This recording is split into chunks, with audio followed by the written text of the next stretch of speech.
Hello students, अभी हम लोग फैराडेस का सेकंड लॉ पढ़ेंगे। फैराडेस का सेकंड लॉ नोट्स निकाल के बैठे हो, पढ़ो। उसमें नोट्स में क्या है? The amount of substance deposited और liberated at electrodes is directly proportional to their equivalent weight. कब? when different electrolytes are connected in series and same amount of electricity is passed। Important बात क्या क्या? Different electrolytic solution या फिर electrolytes को connect कर रहे हैं सीरीज में। ये सीरीज में बोलने का मतलब क्या होता है? सीरीज में बोलने का मतलब सेम अमाउंट ऑफ इलेक्ट्रिसिटी जाएगा, सेम अमाउंट ऑफ इलेक्ट्रिसिटी जाएगा। तो कितना अमाउंट डिपॉजिट होगा? सेकेंड बात, अमाउंट कितना डिपॉजिट होगा? अमाउंट जो सब्सटेंस का डिपॉजिट होगा इलेक्ट्रोड पे, जिसको हम लोग W बोल रहे हैं, that is directly proportional to उसी सब्सटेंस का इक्विवेलेंट वेट, उसी सब्सटेंस का इक्विवेलेंट वेट, है ना। सपोज कर लो हमने एक एग्जांपल के तौर पे दो इलेक्ट्रोलाइटिक सोल्यूशन ले लिया, दो इलेक्ट्रोलाइटिक या फिर दो ही पकड़ो, दो इलेक्ट्रोलाइटिक सोल्यूशन ले लिया, है ना। हो सकता है ये कॉपर नाइट्रेट का हो, कोई सिल्वर नाइट्रेट का हो, कुछ भी हो, कॉपर सल्फेट का हो, जिंक सल्फेट का हो, कोई भी दो सोल्यूशन हमने ले लिया। ये एनोड है, ये कैथोड है, ये एनोड है और ये क्या है? कैथोड है। अभी हमने क्या किया? इसको एक सेल से कनेक्ट कर दिया, ठीक है। सेल से क्यों? एक ही सेल से कनेक्ट क्यों किया? So that same amount of electricity पास होगा, सेम अमाउंट ऑफ इलेक्ट्रिसिटी दोनों से। तो इन दोनों को कनेक्ट करने के लिए हम लोग दोनों को क्या किया? किसी वायर से कनेक्ट कर दिया। तो अभी ये जो दो इलेक्ट्रोलाइटिक सोल्यूशन है, सपोज कर लो ये कॉपर सल्फेट है, ये सिल्वर नाइट्रेट है, सपोज कर लो, है ना। ये दो सोल्यूशन है, इलेक्ट्रिसिटी पास करेंगे हम लोग, तो कॉपर डिपॉजिट होगा किसी एक इलेक्ट्रोड पे, यहाँ पे सिल्वर भी डिपॉजिट होगा। कॉपर का सपोज कर लो इसको हम लोग सॉल्यूशन 1 बोल रहे हैं, इसको सॉल्यूशन 2 बोल रहे हैं। इस पे जो सब्सटेंस डिपॉजिट हो रहा है, सपोज कर लो हम लोग उसको क्या बोल रहे हैं? W1। इस पे जो सब्सटेंस डिपॉजिट हो रहा है उसको हम लोग क्या बोल रहे हैं? W2। मतलब सिल्वर डिपॉजिट हो रहा है, उसको हम लोग क्या बोले? W2। तो W1 will be directly proportional to इसी का equivalent weight, W2 will be directly proportional to silver का इक्विवेलेंट वेट, मतलब जो 2 हम लोगों ने पकड़ा है ना। अगर प्रॉब्लम हो रहा है समझने में, ये छोड़ दो, ये सॉल्यूशन 1, ये इलेक्ट्रोलाइटिक सॉल्यूशन 2, इसमें जो सब्सटेंस डिपॉजिट होगा दैट इज कॉल्ड W1, इसमें जो सब्सटेंस डिपॉजिट होगा that is called W2। W1 will be directly proportional to E1, W2 will be directly proportional to E2 according to second law of Faraday's, according to Faraday's second law. तो देखो हम लोग यहाँ पे ऐसा क्या लिख सकते हैं? W1 by W2 will be equal to E1 by E2। Equation 1 and 2 को हमने डिवाइड किया तो जो कांस्टेंट आएगा वो कैंसिल हो जाएगा। ये कर सकते हैं दोनों को वैसे, ठीक है। अच्छा, what is W1 according to first law Faraday's first law? W1 की जगह पे W इक्वल्स टू ZIT होता है ना, तो ये 1 के लिए Z1IT होगा और 2 के लिए Z2IT होगा। IT तो दोनों में सेम रहेगा because same amount of electricity pass कर रहे हैं, and this will be equal to E1 by E2, cancel हो रहा है, तो Z1 by Z2 will be equal to E1 by E2। So second Faraday's second law से एक और रिलेशन आता है, Z is directly proportional to E। What is Z? Electrochemical equivalent. ये फर्स्ट लॉ में पढ़ा होगा तुमने। व्हाट is Z? Z is electrochemical equivalent. So according to second law हमने एक रिलेशन भी डिराइव किया, electrochemical equivalent of a substance is directly proportional to its equivalent weight, ठीक है। तो ये लिख लो, नोट्स में होगा भी, एक बार खुद से ट्राई कर लो।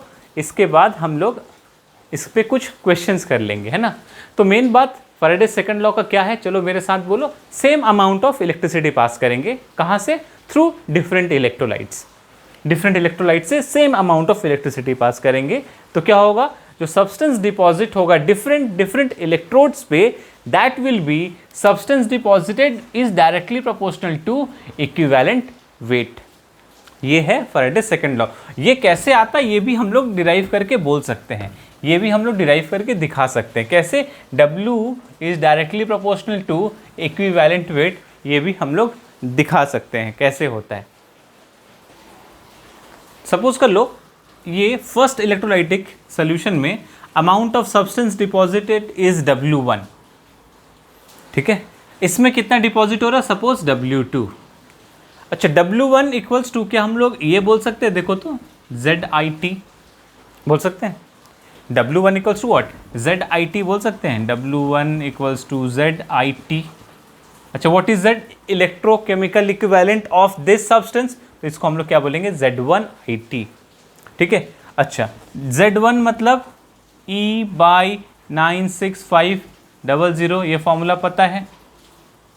Z1 मतलब इलेक्ट्रोकेमिकल इक्विवेलेंट फर्स्ट सब्सटेंस का था, तो E की जगह पे हम लोग क्या लिखेंगे? E1, उस सब्सटेंस का इक्विवेलेंट वेट होगा।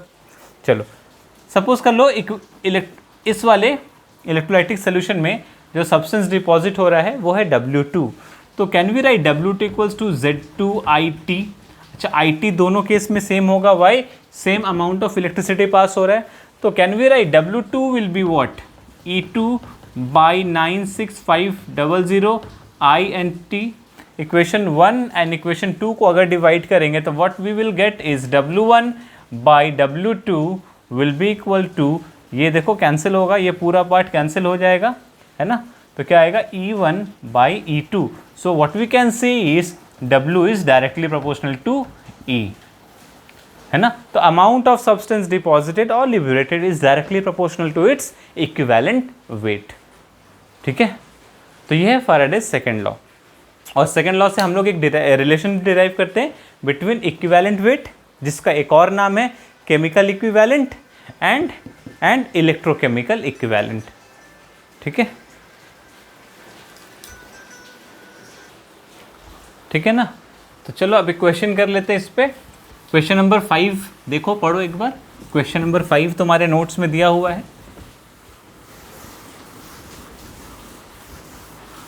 क्वेश्चन नंबर 5 पढ़ लो। If same amount of electricity, क्या क्वेश्चन क्या बोल रहा है? If same amount of electricity pass कर रहा है, same amount of electricity is pass through different electrolytes. क्या क्या इलेक्ट्रोलाइट है?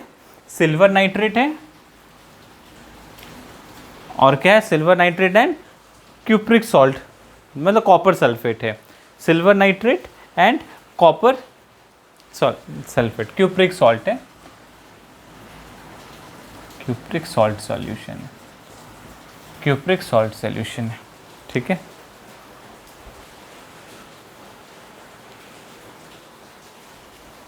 क्यूप्रिक सॉल्ट सॉल्यूशन है, इससे हमने पास किया, ठीक है, इलेक्ट्रिसिटी पास किया। तो बताओ इसमें अगर हमको दिया हुआ है सिल्वर कितना डिपॉजिट हो रहा है? 1.08 ग्राम।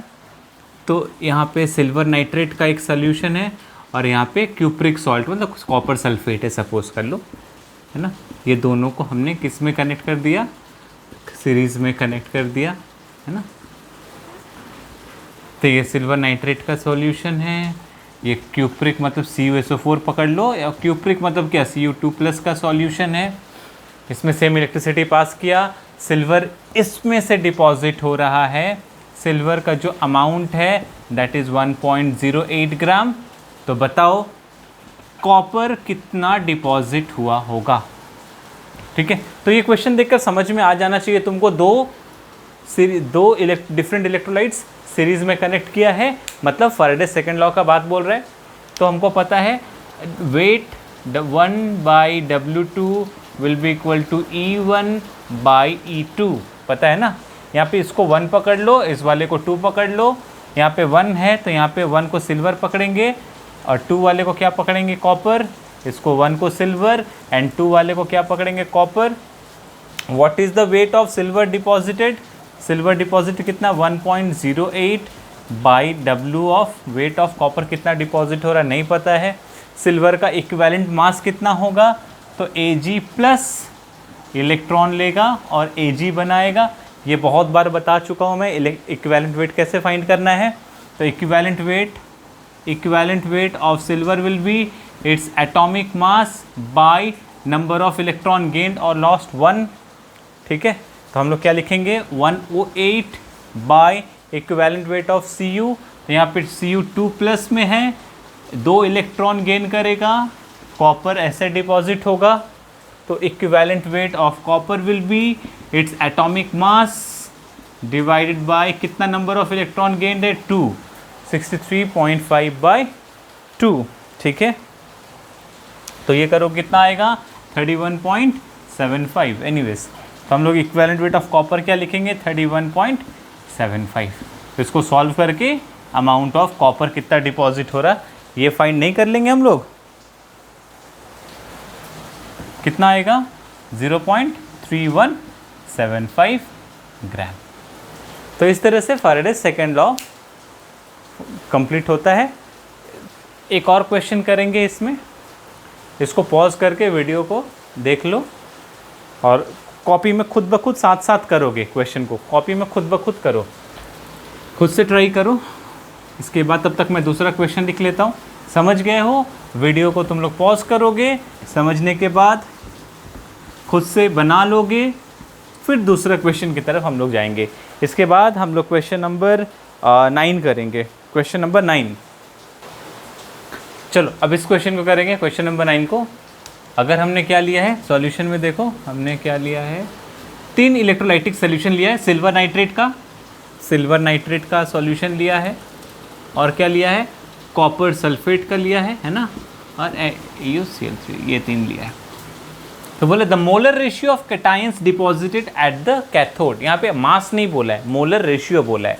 बहुत सिंपल है, देखो पहले फैराडेज लॉ के ना सारे क्वेश्चंस को ट्राई करना, फैराडेज लॉ के सारे क्वेश्चन को ट्राई करना कि वो लोग इक्वेशन से हो जाए, है ना। फैराडेज लॉ के सारे क्वेश्चंस को ट्राई करना कि वो अगर खुद से ही हो जाए इक्वेशन से, तो इक्वेशन से ही ट्राई करना है ना। चलो सिल्वर नाइट्रेट में कैसे ये आयोनाइज होगा देख तो लो, Ag+ एंड NO3-।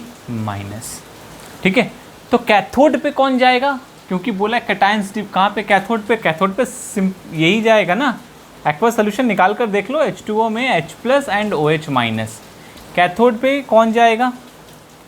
अच्छा एक और बात, यहाँ पे बताया नहीं है कि इलेक्ट्रोड मतलब कैथोड एक्टिव है ना इनर्ट है, कुछ नहीं, तो हम लोग उसको इनर्ट पकड़ लेंगे। तो हमारे पास कैथोड में जाने के लिए इन दोनों में से कौन सा जाएगा, सिल्वर वाला। डिस्चार्ज पोटेंशियल कम है, 1 इलेक्ट्रॉन गेन करेगा और सिल्वर ऐसे बनाएगा।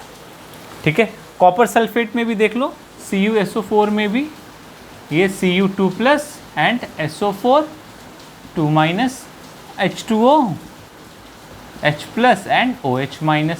इन दोनों में डिस्चार्ज पोटेंशियल कम Cu2+ का होगा, तो Cu2+ will gain 2 electron and इस तरह से कॉपर डिपॉजिट करेगा।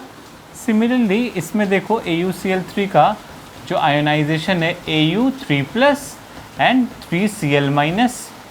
H2O का तो पता ही है, H+ एंड OH-। तुमको क्लियर है फिर से, डिस्चार्ज पोटेंशियल कम किसका है, गोल्ड का, तो Au3+ विल गेन 3 इलेक्ट्रॉन और ये क्या बनाएगा Au। ठीक है, लेकिन क्वेश्चन में क्या बोल रहा है, मोलर रेशियो बताओ इसका और इसका जब हम लोग इलेक्ट्रिसिटी पास कर रहे 3 फैराडे, तब ये बात को नोट करो, इलेक्ट्रिसिटी कितना पास कर रहे हैं हम लोग 3 फैराडे। अच्छा यहाँ पे तुमको पता है ना, ये 1 मोल ऑफ इलेक्ट्रॉन मतलब क्या, 1 फैराडे। 1 फैराडे से 1 मोल सिल्वर डिपॉजिट हो रहा है, तो 3 फैराडे अगर पास करेंगे, 3 फैराडे क्वेश्चन में बोला है, 3 फैराडे पास करेंगे तो सिल्वर कितना डिपॉजिट होगा, 3 मोल सिल्वर, है ना, 3 मोल सिल्वर डिपॉजिट होगा। अच्छा यहाँ पे देखो 2 मोल इलेक्ट्रॉन है, मतलब 2 फैराडे इलेक्ट्रिसिटी से 1 मोल कॉपर डिपॉजिट हो रहा है ना, यही है ना, 2 फैराडे से 1 मोल कॉपर डिपॉजिट हो रहा है, तो 3 फैराडे से कितना होगा, 3/2 मोल कॉपर होगा। यहाँ पे देखो 3 फैराडे से 1 मोल सिल्वर डिपॉजिट हो रहा है, और क्वेश्चन में भी 3 फैराडे ही बोला है।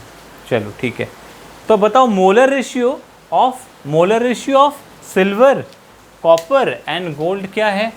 Molar ratio of silver copper and gold क्या आएगा, molar ratio of silver is to copper is to gold क्या है, सिल्वर कितना है 3, कॉपर कितना है 3/2, सिल्वर कितना है 1 है, तो ये कितना आएगा, क्रॉस करो इसको 6:3:2, तो option number D, option number D.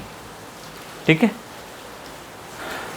समझ में आ जाए तो खुद से ट्राई करना, ये नहीं कि सब कुछ देख कर टापते रह रहे, ऐसा नहीं, इसको समझ में आ जाए खुद से क्वेश्चन को, वीडियो को पॉज करना है, क्वेश्चन को करो, फिर जहाँ डाउट हो फिर पूछना है। इसके बाद हम लोग इसके बाद वाले टॉपिक में चले जाएंगे जो ओम्स लॉ है। तुम लोगों ने इलेक्ट्रिक करंट में पढ़ा होगा Ohm's law, what is resistance, what is resistivity, है ना, कंडक्टेंस क्या है, व्हाट इज़ कंडक्टिविटी, इनका यूनिट क्या है। बट डिफरेंस जो है यहाँ पे तुमको डिफरेंस मिलेगा, तुमने जो इलेक्ट्रिक करंट पढ़ा था फिज़िक्स में इलेक्ट्रिसिटी का, तो उसमें तुमने मेटालिक कंडक्टर के बारे में पढ़ा होगा, हम लोग यहाँ पे इलेक्ट्रोलाइटिक कंडक्टर के बारे में पढ़ेंगे। टर्म्स सेम रहेंगे, यूनिट्स भी सेम रहेंगे, बट थोड़ा थोड़ा वैल्यूज, थोड़ा थोड़ा जो चेंजेस आएगा वो हम लोग डिस्कस करेंगे। वीडियो पॉज करो, इसको करो, आगे का वीडियो बाद में देखना।